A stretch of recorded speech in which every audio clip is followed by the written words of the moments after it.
Bonne année 2023 à tous les Québécois. Au nom de la Fédération canadienne des contribuables, je souhaite à chacun d'entre vous santé, prospérité et un peu plus d'argent dans vos poches en cette nouvelle année. Comme vous le savez, notre organisation se bat depuis des années pour obtenir des baisses d'impôts, moins de gaspillage de l'argent des contribuables et un gouvernement plus responsable.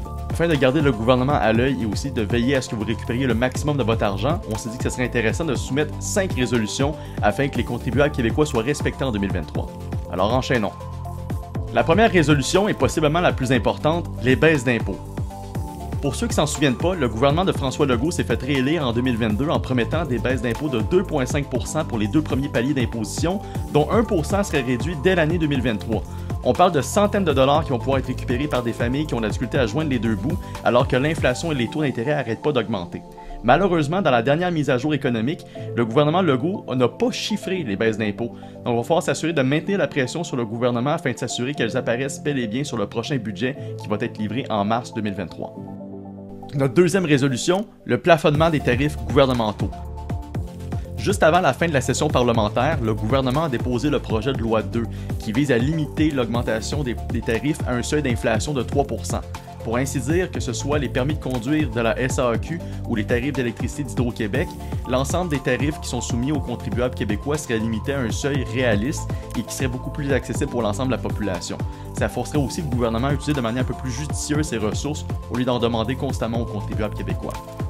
Troisième résolution, la suspension de la taxe provinciale sur le carburant. À chaque fois que vous faites le plein de votre véhicule, vous payez une taxe d'assises fédérale, une TPS, une TVQ, une taxe sur le carbone, une taxe sur le transport en commun et une taxe provinciale sur le carburant qui coûte à elle seule 19,2 cents par litre d'essence. C'est énorme. En 2022, des gouvernements provinciaux comme celui de l'Alberta, de l'Ontario et de Terre-Neuve-Labrador ont tous offert des répits directement à la pompe pour leurs automobilistes en suspendant ou en réduisant temporairement la taxe provinciale sur le carburant. Et la plupart de ces provinces-là ont décidé de continuer cette mesure-là pour 2023. On sait que l'année dernière, le gouvernement de François Legault n'était pas très intéressé à cette idée, mais on espère qu'en 2023, le fusil va changer d'épaule.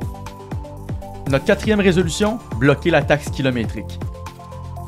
Quelques semaines après les élections provinciales de 2022, on a appris que le ministère de l'Énergie et le ministère du Transport du Québec s'intéressent à l'idée de mettre en place une taxe kilométrique sur l'ensemble du territoire québécois. Vous avez bien compris, une taxe pour chaque kilomètre que vous parcourez avec votre voiture. Pire encore, la communauté métropolitaine de Montréal envisage de mettre en place un projet pilote dès cette année pour pouvoir déterminer comment taxer au moindre kilomètre les véhicules qui se déplaceront sur l'île de Montréal. C'est inacceptable. Les automobilistes québécois sont les plus taxés en Amérique du Nord à la pompe, et c'est sans oublier les assurances, les permis et les plaques qu'on paye pour avoir le droit de conduire notre véhicule. Il va falloir faire pression à tous les niveaux, tant municipal que provincial, pour s'assurer que la taxe kilométrique ne voit jamais le jour au Québec. Et notre cinquième résolution, plus de transparence, plus d'imputabilité, plus de reddition de comptes.